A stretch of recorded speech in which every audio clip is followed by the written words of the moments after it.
All right. Well, thank you all for coming. I'll make this short and sweet. I've decided that this is going to be my last tournament. Questions? Why now? Over here to the left. Why now? I just feel like it's time. I don't know that I'm healthy enough or committed enough to go another year.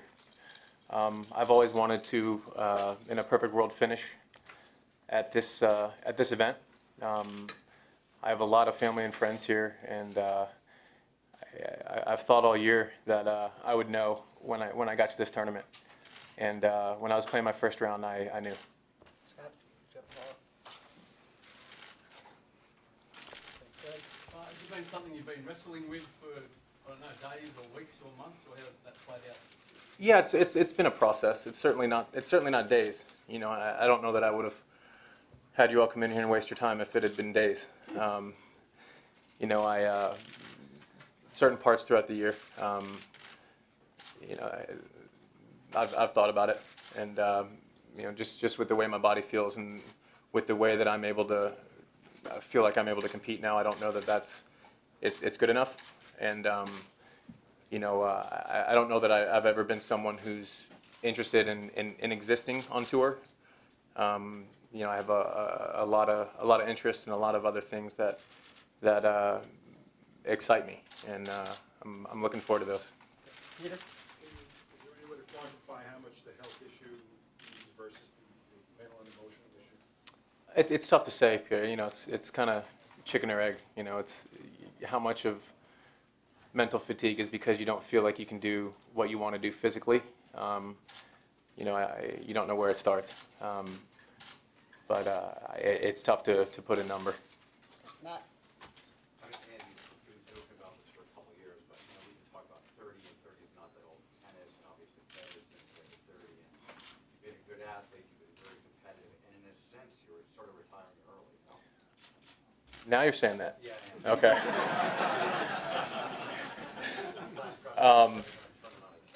Well, it's good. I didn't want to make it through this press conference without a direct comparison to Roger, so thank you for that. I don't know that it's early. You know, a number's a number, but I think wear and tear in miles is something that's not really an age thing. You know, if you look at my contemporaries that started with me, Roger's the only one that's still going and still going strong. You know, it's a matter of how I feel, and if I feel like I'm able to compete at the highest level. And you know, frankly, these guys have gotten really, really, really good. And you know, I'm not sure that with compromised health that I can do what I want to do right now. Neil? I'm up to the high point is 2003 here, so good place to bow out. I don't know. You know, I don't know. I don't view it in a scope of, you know, where you had your best win. I've had a lot of different memories, and you know, I'll certainly look back, and I don't know. I feel like I'd be cheating the other memories if I said one was the highlight. You know, I feel like I've been very lucky, and you know, that's certainly not lost on me. Like, you mentioned other projects. What projects would you like to do now that the tennis career is coming to an end? What are some of your priorities for you? Well, immediately. More than a year, so. Yeah, I mean, we announced yesterday, the day before, we're building with my foundation a youth tennis and learning center in Austin. So I'd like to be hands-on with that and not kind of see it periodically. You know, I'd like to be on the kind of on site and every day. And there's some other, you know, projects that kind of side projects that I've been doing, and those excite me a lot right now. You know, and so I'm looking forward to it. To the right? Andy, how emotional is this for you? I know you like to make light of things and whatnot, but now that it's final for you, how emotional is it? And what was it about that first round match that kind of clicked? I don't know. On some big moments this year, I think I've known. You know, walking off at Wimbledon, I felt like I knew. Playing here, I don't know what it was. I couldn't imagine myself being there in another year. You know, I've always, for whatever my faults have been. I've always felt like I've never done anything halfway, you know, and probably the first time in my career that I consider and say I'm not sure that I can put everything into it physically and emotionally, and I don't know that I wanted to disrespect the game by coasting home. That's not something. You know, I had plans to play a smaller schedule next year, but the more I thought about it, I think you got to either be all in or not. You know, that's more kind of the way I've chosen to do things. Is there an emotional element to this, though? I mean, as maybe you sat alone and thought about it and talked to your family? Yeah, I mean, I've had some hard conversations with Brooke this year, with Doug and Larry, and you know, it was kind of Brooke and I's little secret over the last couple of days, and then I talked to Larry and Doug today, and we had talked about it throughout the year, obviously, and talked to a bunch of my friends that are here, and it's fun.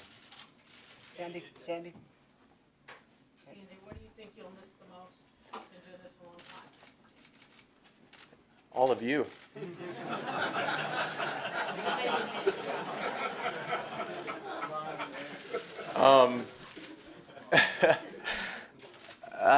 I'm not sure.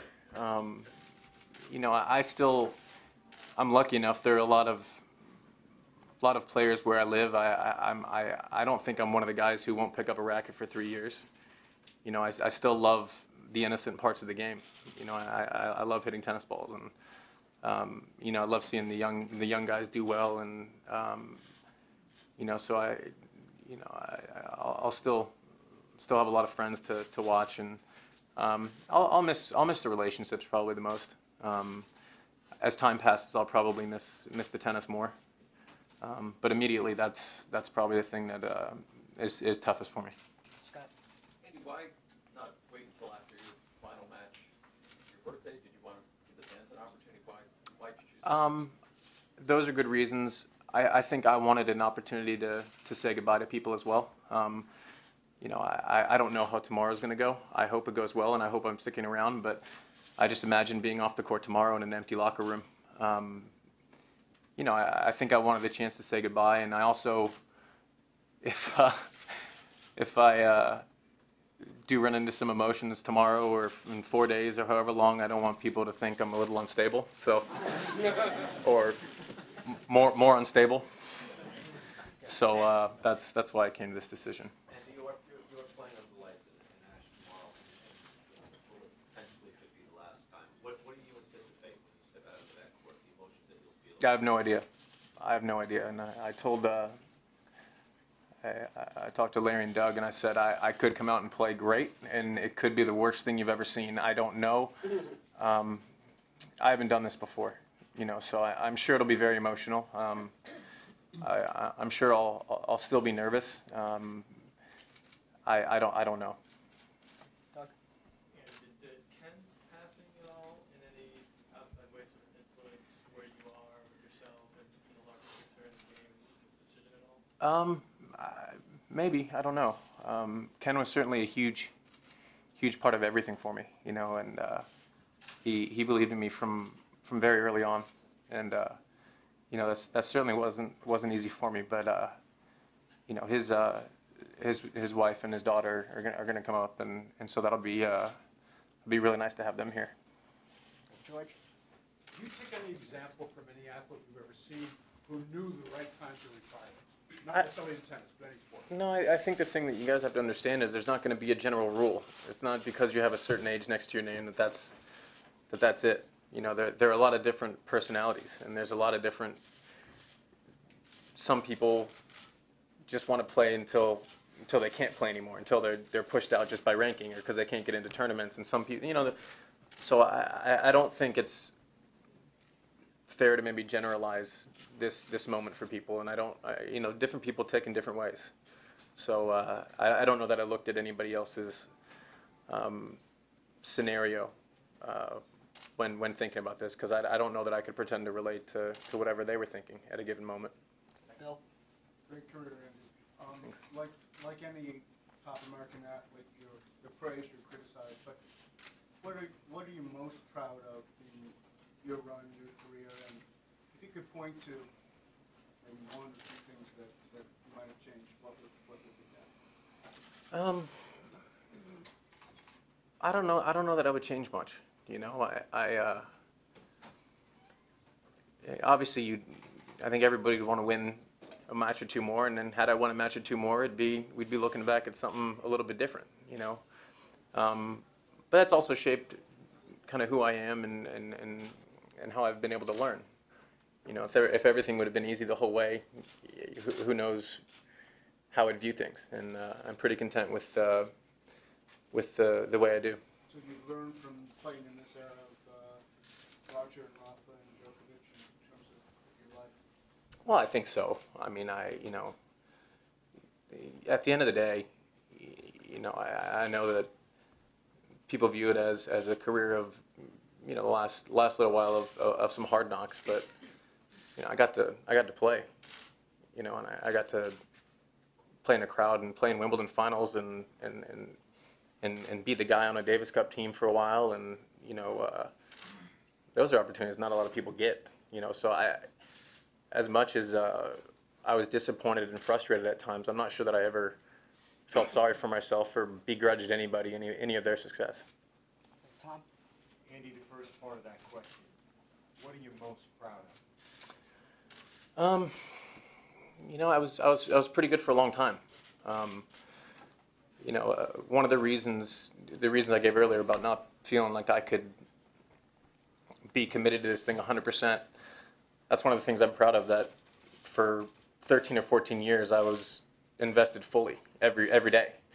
And you know, I've seen a lot of people throughout that time be invested for a year, kind of tap out for a year, come back, you know, and I've been pretty good about keeping my nose to the grindstone, and you know, I feel like I won a lot of matches from hard work and persistence. You know, even maybe when they had better options as far as shot making. Over here. Andy, what does it mean to you to be the face of American tennis for the last 8 years?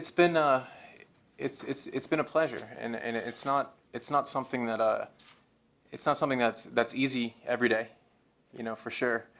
You know, especially when you get kind of anointed at a young age, at 17, 18, but it's something you roll with. And for the moments where it's been hard, for every moment that's been hard, I've had 25 positive things that have come from it. So again, you know, anything that people may view as tough I've been very lucky and very fortunate, and I've gotten a lot of opportunities, and you know, I wouldn't trade away a day of it. I've loved every minute. Okay, TV in the back. Andy, on behalf of Australian Tennis and Australia, any chance to celebrate a birthday and a great career, we can take you out for a few beers tonight? We'll talk after this. Mark? Andy, you said there's some interesting things you'd like to move on to do. What are they, and what does your wife think of this decision? I haven't asked her yet. I'm joking. I'm joking. A lot of stuff with my foundation. It'll probably be my primary focus from here for a little bit. Obviously, I've gone over to the dark side with you guys with the radio show a little bit, so that's fun, and it's something I enjoy doing, and I'll probably build on that a little bit. And there are some other things also, so I'm looking forward to it. Okay, a few more questions. Well, there's plenty of athletes who make this kind of announcement in a flood of tears and they're not quite sure, but you seem so clear about it all, obviously. I feel clear. It's probably if I'm being honest, I would have bet against myself on getting through this without tears today, and I must have already gotten them all out earlier. But I feel pretty good about it. You know, I've always this has been a huge part of my life always, but I don't know that it's always been my entire life. And so I do feel very confident in the things and the people that I have to fall back on. Scott? Andy, what your first time here at the U.S. Open, and what has this place meant to you since? My first time, it was here in '98, and I played Fernando Gonzalez in the juniors, first round. So you came as a fan before that, or? Oh gosh, yeah. I thought you were talking about a player. I came here, I think it was 1990, with my parents as a birthday present, and I snuck into the players' lounge without a credential. I saw Pete. He was playing video games, and I'm pretty sure I beat him at like Mortal Kombat or something. But that was fun, and I remember I was here in '91 when Jimmy was making his run, and we only had grounds passes, but I got in the stadium every day somehow. And then playing here, I think I played professional in '99 doubles for the first time. So there've been a lot of memories here. So what does this place mean to you? Well, it's meant a lot. You know, it's the highest of highs, and it's probably been the lowest of lows also. But it's certainly never been boring. You know, I've always enjoyed the energy, and you know, I feel like each Grand Slam is almost a microcosm of the place it's played in, and this is a show. You know, it's New York City in every way, and you know, I'm glad that I've been a very, very small part of it. You mentioned that run of Jimmy Connors, his photos up on the wall. Are you ready to let it all hang out now that you know it's your final tournament? Do you think you can go on a dream run here? We'll see. I wish it was a choice. Aaron? Andy, you mentioned you talked to Doug and Larry today. What were the reactions from your friends when you told them they surprised, you know, Bob and Knight, Arnie, Ryan, the other Americans? Some are still learning. I didn't want to tell the guys that had to play, so James is going to be surprised. Dougie was a little baby about it all.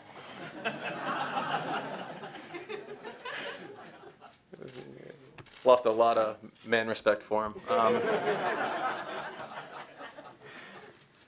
Everybody, everyone is a little stunned just because of the finality of it all, but I don't think anybody was really surprised. I think the people that know me know that I've been thinking about it for a little bit, you know, and I just it's the time, and I think they all understood that, and they're all happy, and you know, some of my friends are excited because it means more golf rounds, you know. So I see some head nodding there. So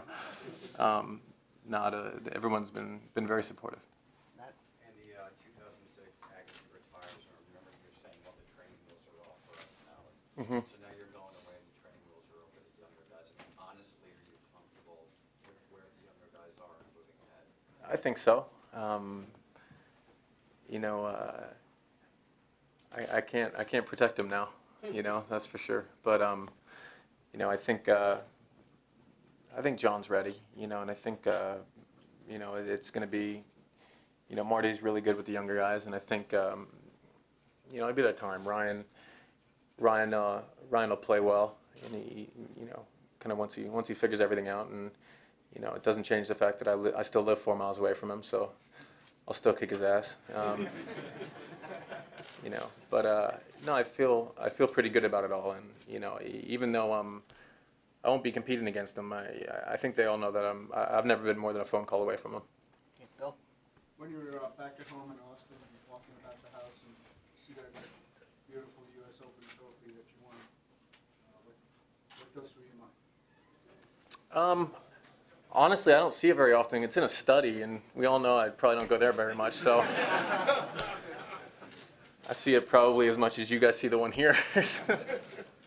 George?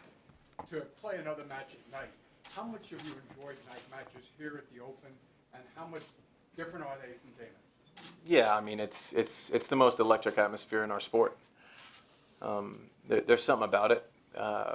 There's a lot of eyeballs on TV sets from people who don't even normally watch tennis during night matches at the U.S. Open. So I think I've played as many as anyone, and you know, again, it's just something I'll look back on with really fond memories. Hopefully, it won't be my last one. Sandy, last question? I think it's going to be an adjustment to be at home because you guys are world wanderers and everything, and you haven't really ever stayed at home for years on end. You know, I don't think I'm foolish enough to think that it's all going to be easy for me. You know, I don't know that I would be that presumptuous, but I love my home life. You know, my friends, my wife, my dog's going to be excited. I'm not going to be a deadbeat dad anymore, so.